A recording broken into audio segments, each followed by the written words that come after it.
The first time the rancher was told not to look there, the warning came like a blade across the morning air, sharp and sudden, slicing through the calm of a bright countryside day. The sun was already high, turning the open fields into waves of gold, yet something dark pulled at his gaze, something everyone else refused to see. They shouted, they gestured, they turned their backs, but the rancher kept staring, rooted to the spot, his chest tight with a feeling he could not name. And when he finally acted on what he saw, the quiet ranch erupted into anger, so fierce it shook the valley. Before the story unfolds any further, take a moment. If you believe kindness deserves second chances, if you believe that one brave act can change a life, please like this video, share it with someone who needs hope today, comment your thoughts, and subscribe to the channel Kindness Journal to support stories that remind us what humanity can be. The rancher's name was Elias Crowden, a man shaped by long days under the open sky and the steady patience that comes from working land that answers only to time and care. His ranch lay in a wide basin surrounded by low hills where cattle grazed peacefully and the air smelled of dry grass and sun-warmed soil. Elias had inherited the land from a father who believed in order, strength, and silence, and from a mother who believed in mercy even when it hurt. Those two lessons lived uneasily inside him. On this particular morning, Elias had been riding the fence line, checking posts and wire, when he noticed movement near the old cottonwood grove at the far edge of the property, a place most hands avoided. The grove had a history, whispered stories of trouble and loss, and when someone saw Elias slow his horse and look that way, they called out for him to turn back, to keep his eyes on his work and his mind on safer things. But Elias could not look away. Beneath the harsh noon light, he saw a figure crouched low among the roots of the cotton-wood, small against the wide land. At first he thought it was an animal, maybe an injured calf or a coyote caught in daylight.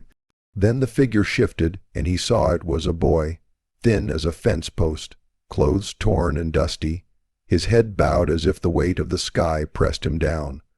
The ranch hands grew uneasy, their faces tightening, their movements stiff.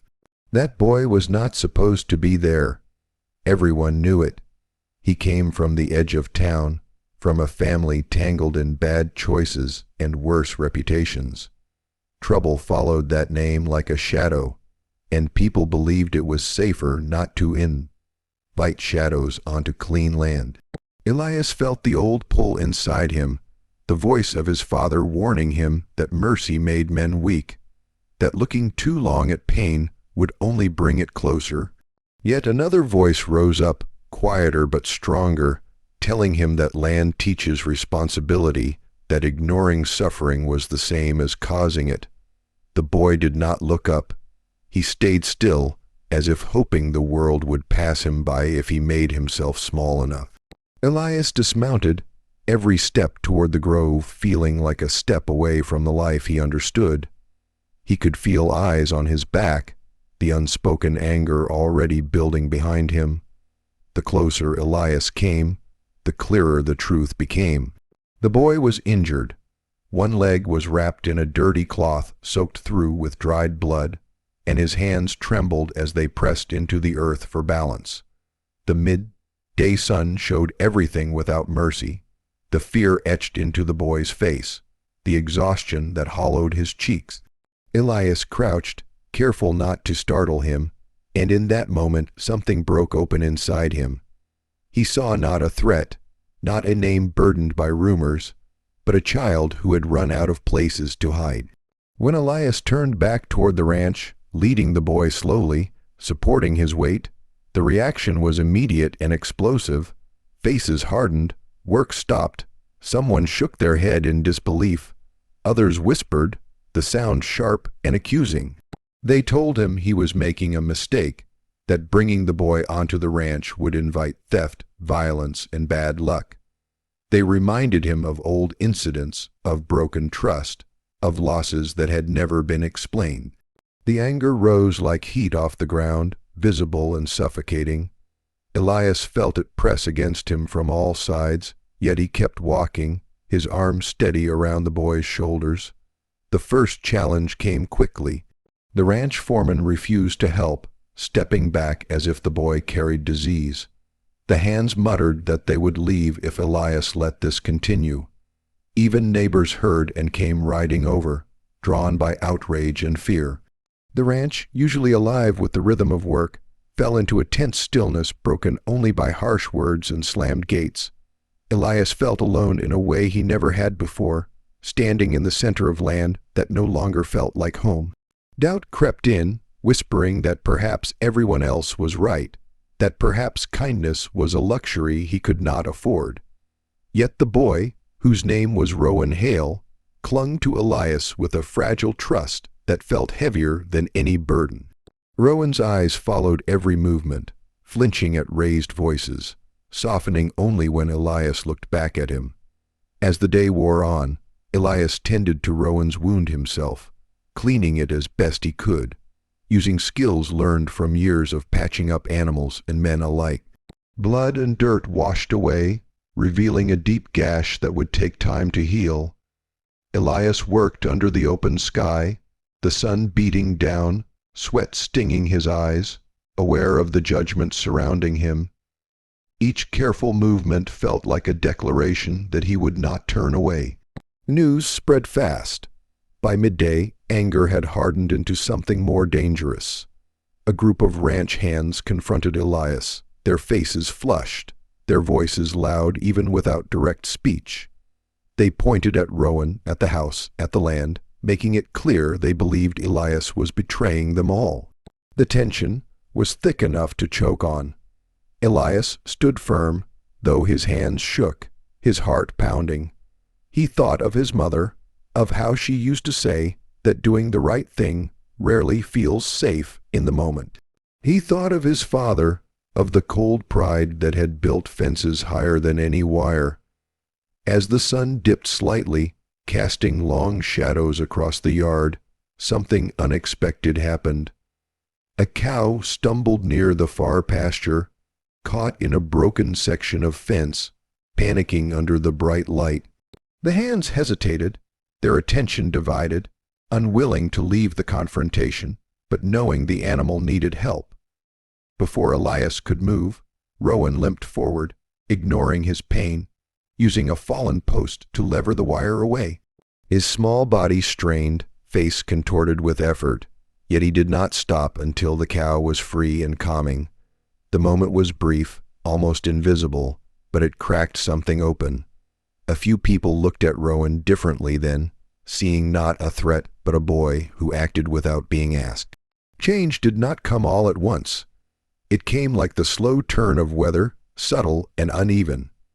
Elias gave Rowan simple tasks during the day, letting him help under supervision, keeping him close. Rowan worked quietly, diligently, his movements careful, his eyes always watching, learning. The ranch continued to buzz with resentment, but cracks appeared. One hand noticed a tool put back where it belonged. Another saw Rowan share his water with a dog lying in the shade. The anger did not disappear, but it lost some of its fire. Elias still faced resistance. A neighbor threatened to report him, to spread word that the ranch had become unsafe. Supplies were withheld. Invitations disappeared. The isolation weighed heavily, especially in the bright, endless afternoons when the land stretched out indifferent to human conflict. Elias questioned himself in those moments, wondering if his choice would cost him everything he had built. Yet each evening, as the sun softened and the air cooled, Rowan sat nearby, listening, learning, his presence a quiet reminder of why Elias had not looked away. The true test came one scorching day when a grass fire sparked at the edge of the valley, driven by wind and heat.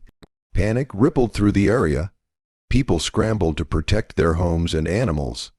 Elias organized what help he could, moving cattle, wetting down fences. In the chaos, Rowan disappeared from sight. Fear gripped Elias harder than any anger had. He searched under the blazing sky, his throat raw, his thoughts spiraling.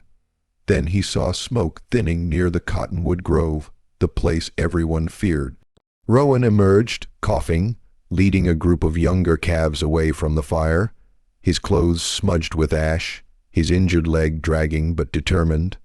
The sight silenced everyone. In the harsh daylight, with smoke curling into the blue sky, the truth stood clear. The boy they had wanted to ignore had risked himself to protect what they all cared about. The fire was contained soon after, thanks in part to the calves being moved before flames reached them. Exhaustion replaced anger. Gratitude crept in where suspicion had lived. After that day, things shifted, not dramatically, not all at once, but enough. A ranch hand brought Rowan a clean bandage without being asked. Another showed him how to mend a fence properly. The neighbor who had threatened Elias nodded once, stiff but acknowledging. Elias felt a weight lift that he had carried since the moment he first looked toward the grove. He understood then that staring at what others fear is often the first step toward healing it. As weeks passed under clear daytime skies, Rowan healed, his leg growing stronger, his smile appearing more often. The ranch found a new rhythm, one that included second chances woven quietly into daily work. Elias watched it all with a heart both bruised and full, knowing the anger he had faced was real, knowing the risk had been great, and knowing he would choose the same again. If this story has touched your heart, if it has reminded you of the power of one compassionate choice made in the light of day, please take a moment now to like, share, and engage with this video. Your support helps stories like this reach others who may need hope. Before we close, here is a special request. Please comment the word kindness below if you believe that looking where others refuse to look can change lives.